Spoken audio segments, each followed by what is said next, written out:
Hi friends, ബിസ്മിക്ക് ചാനലിലോട്ട് എല്ലാവർക്കും സ്വാഗതം. ഇന്ന് ഞാൻ വന്നിട്ടുള്ളത് ഒരു ഈസി ബ്രേക്ക്ഫാസ്റ്റിൻ്റെ റെസിപ്പി ആയിട്ടാണ്. അപ്പോൾ നമുക്കിത് എങ്ങനെയാണ് തയ്യാറാക്കുന്നതെന്ന് കണ്ടു നോക്കാം. ഞാനൊരു ബൗൾ എടുത്തിട്ടുണ്ട്. അതിലേക്ക് ഞാൻ അരക്കപ്പ് പാലില്ല, അതിലൊരു സ്പൂൺ കുറവാണ് പാല് ചേർത്ത് കൊടുത്തിട്ടുണ്ട്. തിളപ്പിച്ച പാലാണ് എടുത്തിട്ടുള്ളത്. ഇതിലേക്ക് 3 ടേബിൾ സ്പൂൺ ഓട്സ് ചേർത്ത് കൊടുക്കുക. 3 ടേബിൾ സ്പൂൺ ഓട്സ് കൂടെ ചേർത്തിട്ട് നന്നായിട്ടൊന്ന് മിക്സ് ചെയ്യുക. അതിനുശേഷം ഒരു 10 മിനിറ്റ് നമുക്ക് ഇതൊന്ന് അടച്ചു വയ്ക്കാം. നമ്മുടെ പാലിൽ നമ്മുടെ ഓട്സ് ഒന്ന് കുതിർന്ന് കിട്ടാൻ വേണ്ടിയിട്ടാണ്. അപ്പോൾ ആ സമയം കൊണ്ട് കുറച്ച് കാര്യങ്ങൾ നമുക്ക് ചെയ്തെടുക്കാനുണ്ട്. അപ്പോൾ അതിനായിട്ട് ഒരു പാൻ എടുത്ത് വെച്ചിട്ടുണ്ട്. അതിലേക്ക് 2 ടേബിൾ സ്പൂൺ വരുന്ന വെളിച്ചെണ്ണ ഒഴിച്ച് കൊടുത്തിട്ടുണ്ട്. ഇതിലേക്ക് ഒരു കൈപ്പിടിയോളം വരുന്ന സവാള കൊത്തി എരിഞ്ഞതാണ്. പിന്നെ ഒരു ചെറിയ ഉരുളൻകിഴങ്ങൊന്ന് ചെറുതായിട്ട് കട്ട് ചെയ്തത്, ഇത്രയും കൂടി ചേർത്തിട്ട് ഇതിലേക്ക് ആവശ്യമായ ഉപ്പും കൂടെ ചേർത്തിട്ട് നന്നായിട്ടൊന്ന് വഴറ്റിയെടുക്കുക. അപ്പോൾ ഈ വെളിച്ചെണ്ണയ്ക്ക് പകരം നെയ്യോ ബട്ടറോ ഓയിലോ എന്ത് വേണേലും യൂസ് ചെയ്യാം കേട്ടോ. അപ്പോൾ നന്നായിട്ട് ഇത് വാടി വന്നിട്ടുണ്ട്. നമ്മുടെ പൊട്ടറ്റോയൊക്കെ നന്നായിട്ട് കുക്കായി വന്നിട്ടുണ്ട്. ഇനി ഇതിലേക്ക് നമുക്ക് 1/4 ടീസ്പൂൺ കുരുമുളകിൻ്റെ പൊടി ചേർത്ത് കൊടുക്കാം. പിന്നെ വറ്റൽമുളകൊന്ന് ചതക്കിയെടുത്തതാണ്, അതൊരു 1/2 ടീസ്പൂൺ വറ്റൽമുളക് കൂടി ചേർത്ത് കൊടുക്കുന്നുണ്ട്. നമ്മുടെ ടേസ്റ്റിനനുസരിച്ച് ചേർത്ത് കൊടുക്കാം കേട്ടോ. കുറച്ചുകൂടെയൊക്കെ എരിവ് വേണമെന്നുണ്ടെങ്കിൽ കുറച്ചുകൂടി ചേർത്ത് കൊടുക്കാം. പിന്നെ ഇതിലേക്ക് ഞാൻ 2 ചെറിയ ക്യാരറ്റ് ഒന്ന് നീളത്തിൽ ഗ്രേറ്റ് ചെയ്തെടുത്തതാണ്, നല്ല ചെറുതാക്കി ഗ്രേറ്റ് ചെയ്തെടുത്തതാണ്. അതുകൂടെ ചേർത്തിട്ട് നന്നായിട്ടൊന്ന് വഴറ്റിയെടുക്കാം.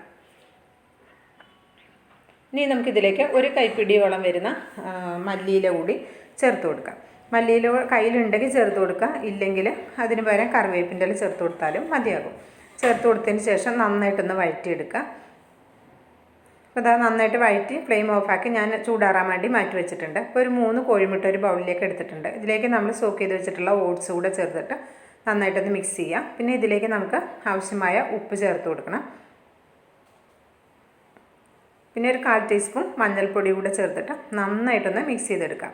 ഇത് വളരെ ഈസി ആയിട്ട് നമുക്ക് ചെയ്തെടുക്കാവുന്ന ബ്രേക്ക്ഫാസ്റ്റ് ഐറ്റമാണ്. പിന്നെ ബ്രേക്ക്ഫാസ്റ്റ് ആയിട്ടും 4 മണിക്ക് ചായക്കൊപ്പം കഴിക്കാനാണെങ്കിലും, അതേപോലെ തന്നെ ചോറിനൊരു സൈഡ് ഡിഷായിട്ടും, കുട്ടികൾക്ക് സ്കൂൾക്ക് കൊണ്ടുപോകാനാണെങ്കിൽ അങ്ങനെയും ഒക്കെ കൊടുക്കാൻ പറ്റിയ ഒരു അടിപൊളി ഐറ്റമാണ് കേട്ടോ. അപ്പോൾ നമ്മളിവിടെ വഴറ്റി വെച്ചിട്ടുള്ള നമ്മുടെ വെജിറ്റബിൾ കൂടെ ആ മുട്ടയിലേക്ക് കൂട്ടിലേക്ക് ചേർത്തിട്ട് നന്നായിട്ടൊന്ന് മിക്സ് ചെയ്യാം. കയ്യിൽ മല്ലിയില ഉണ്ടെങ്കിൽ ഒരല്പം കൂടി ഈ സമയത്ത് ചേർത്ത് കൊടുക്കുക, ഇല്ലെങ്കിൽ അത് ആ സ്റ്റെപ്പ് അവോയ്ഡ് ചെയ്യാം.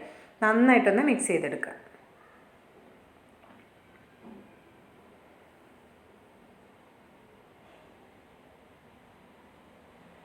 ഞാൻ ഒരു പാൻ അടുപ്പത്ത് വെച്ച് ചൂടാക്കിയിട്ടുണ്ട്. ഇതിലേക്ക് ഞാൻ ഒരു 2 ടീസ്പൂൺ വരുന്ന വെളിച്ചെണ്ണ ഒഴിച്ച് കൊടുക്കുന്നുണ്ട്. വെളിച്ചെണ്ണ ഒഴിച്ചിട്ട് എല്ലാ ഭാഗത്തും നന്നായിട്ടൊന്ന് കറക്കി കൊടുക്കുക. വെളിച്ചെണ്ണ ചൂടായി വരുന്ന സമയത്ത് നമ്മളുടെ മുട്ടയും വെജിറ്റബിളിൻ്റെയും കൂട്ട് അതിലേക്ക് ചേർത്തിട്ട് നന്നായിട്ടൊന്ന് നിരത്തി കൊടുക്കുക. ഇത് നമ്മൾ 3 മിനിറ്റ് ലോ ഫ്ലെയിമിൽ തന്നെ വേവിച്ചാൽ മതി കേട്ടോ. അത് കുക്ക് ചെയ്തെടുത്താൽ അത് ലോ ഫ്ലെയിമിലാണ്. ഒരു 3 മിനിറ്റ് ഇത് അടച്ച് വെച്ചിട്ട് കുക്ക് ചെയ്യുക. അതിനുശേഷം ഇത് മറിച്ചിട്ട് കൊടുക്കുമ്പോൾ ഒരു 2 മിനിറ്റ് കൂടി മതിയാകും.